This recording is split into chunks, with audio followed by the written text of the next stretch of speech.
दोस्तों, भारतीय मूर्ति कला की बात करें तो उसमें नटराज की मूर्ति का एक अलौकिक महत्व है। उसके बारे में इस वीडियो में बात करेंगे। तो दोस्तों, अगर आप कला अध्यापक बनना चाहते हैं और इस चैनल को सब्सक्राइब भी नहीं किए हैं तो प्लीज़ सब्सक्राइब जरूर कर लीजिए, क्योंकि यहाँ पे इस चैनल पे आपको कला अध्यापक बनने के लिए बहुत सहायक वीडियो मिलती हैं। ठीक है, आइए इस वीडियो को पूरा देखते हैं। भारतीय मूर्ति कला जिसमें नटराज की मूर्ति की बात होगी। तो नटराज शिव का नाम है उस रूप में जिसमें वह सबसे उत्तम नर्तक हैं। नटराज शिव का स्वरूप न सिर्फ उनके संपूर्ण काल एवं स्थान को ही दर्शाता है, अपितु यह भी बिना किसी संशय स्थापित करता है संशय कि ब्रह्मांड में स्थित सारा जीवन, उनकी गति, कंपन तथा ब्रह्मांड से परे शून्य की निःशब्दता सभी कुछ एक शिव में ही निहित है। यानी जो ब्रह्मांड है वो सही शिव के ऊपर ही चलता है, ऐसा कहा गया है वेदों में। नटराज दो शब्दों के समावेश से बना है। नट अर्थात कला और राज इस स्वरूप में शिव कलाओं के आधार हैं।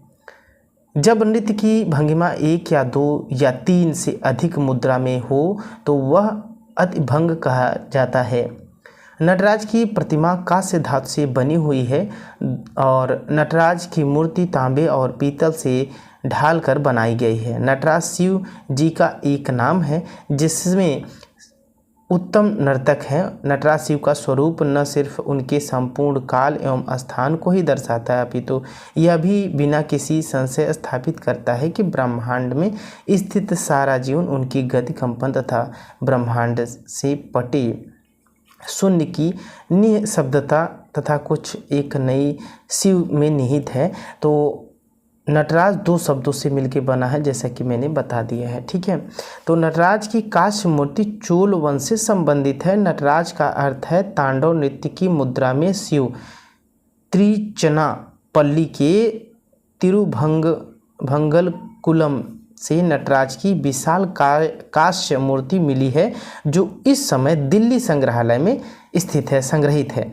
सूची चोल वंश के, जब देखा जाए कि तो चोल वंश के अधिकांश शासक चोल थे, अतः इस समय 100 मूर्तियों का खूब निर्माण हुआ है।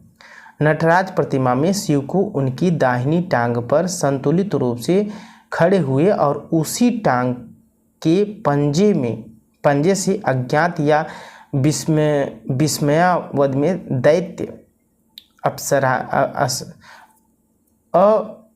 अपस्मार को दबाते हुए दिखाया गया है। मतलब एक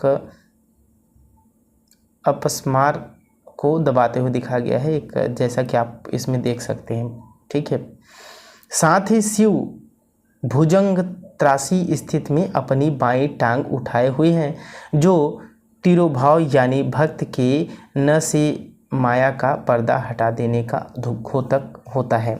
तो नटराज की जो मूर्ति है वो शिव की चारों भुजाओं बाहर की ओर फैली हुई दिखाया गया है और मुख्य दाहिना हाथ अभय हस्त की मुद्रा में उठा हुआ दिखाया गया है, जिसे गज हस्त मुद्रा कहते हैं। और उनका ऊपरी दाईं हाथ डमरू, जो उनका प्रिय वाद्य है, पकड़े हुए तालबद्ध ध्वनि उत्पन्न करता हुआ दिखाया गया है। ऊपरी बायां ढोल हस्त मुद्रा में दाहिनी हाथ की अभय हस्त मुद्रा से जुड़ा हुआ है और उनकी जटाएं दोनों ओर छिटकी हुई हैं, जो वृत्ताकार ज्वाला को छू रही हैं, जो नृत्य रथ संपूर्ण आकृति को घेरे हुए दिखाया गया है। इस तरीके से ये नटराज शिव का यहाँ पे वर्णन किया गया है और बहुत सारी जानकारियां हैं, तो नेक्स्ट वीडियो में उसको दिया जाएगा। Thank you.